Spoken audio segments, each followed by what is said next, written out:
I've been stewing on this idea for a while. I started taking photos when I was a teenager, and the only way I was able to take any photos was by borrowing cameras from my friends. I didn't have the money to buy anything fancy or special.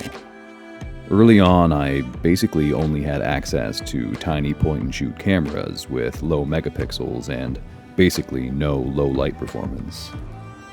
I was forced to work with what I had, and I think that left a mark. Now, as a professional photographer and filmmaker, I am still drawn to that, for lack of a better word, struggle. Taking a tool that's not completely meant for the job and making it work. So, here's a question. Can you use a camera from the mid to late 2000s to do night photography? It's not as simple of a question as it sounds.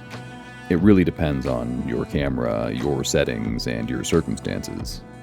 Today, I am using the Canon SD1000, along with my Fuji XE4. The SD1000 is a consumer-level camera from 2007. It has a 7.1 megapixel sensor. That's roughly the size of a grain of sand.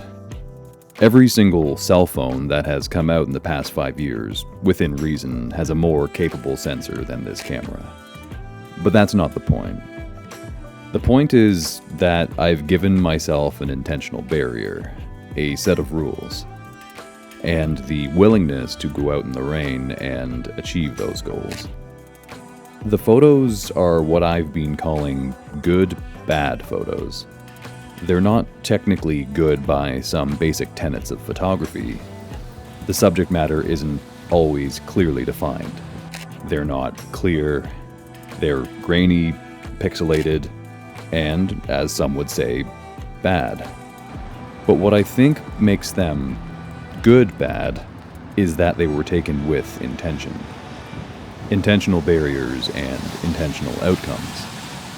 They feel like something. A time, a place, a moment captured.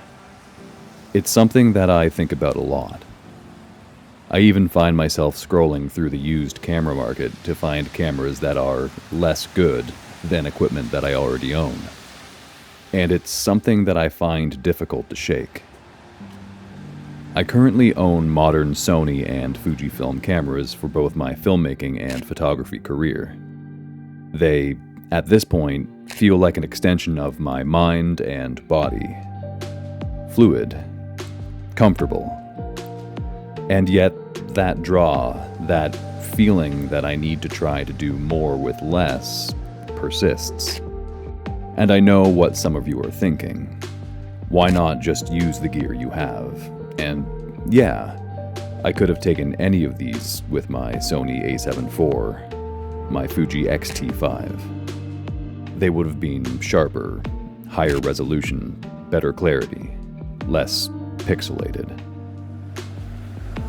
The reason I don't is basically, I think it's too easy. Image stabilization and larger sensors have spoiled me, and I think it has given me the fear of complacency.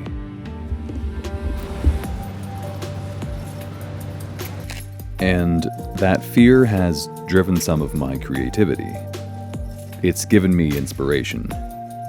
It has given me this requirement to try and make better out of worse. And it doesn't always work out, but it's an exercise that has really shaped and motivated my style for the past so many years.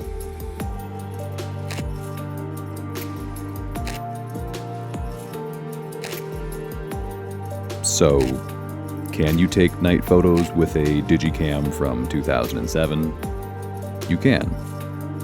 Will they always be good? Probably not. But is it worthwhile? I think so. And maybe you will too. Thanks for watching, and until next time, adios.